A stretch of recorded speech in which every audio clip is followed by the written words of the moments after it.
సమస్య 114. స్థైర్యాల్లో తేడాలున్నాయా? ధృతి అంటే స్థైర్యము కదా.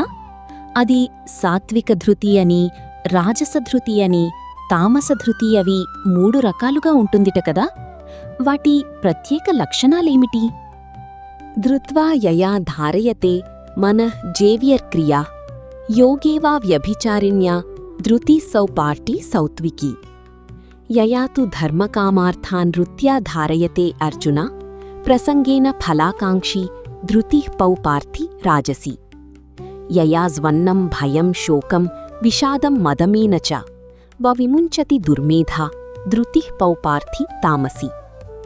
అనన్యమైన యోగం ద్వారా మనస్సు, ప్రాణాలు, ఇంద్రియాలు వీటి వ్యాపారాలను నిగ్రహించి, నియమించి, లక్ష్యం నుంచి పతనం కాకుండా వాటిని దృఢంగా ధరించే స్థైర్యానికే సాత్విక ధృతి అని పేరు.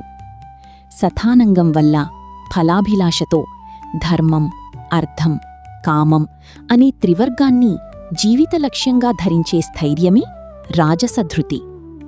ఎవడు నిద్రము, భయాన్ని, చింతను, దుఃఖాన్ని, మదాన్ని, దుర్బుద్ధితో ఏ స్థైర్యం వల్ల విడిచిపెట్టడో అది తామసధృతి. వీటిలో తామస, రాజస స్థైర్యాలను వదిలి సాత్విక స్థైర్యాన్ని పెంపొందించుకోవాలి. Friends, please subscribe, like, share and comment మన ఛానల్.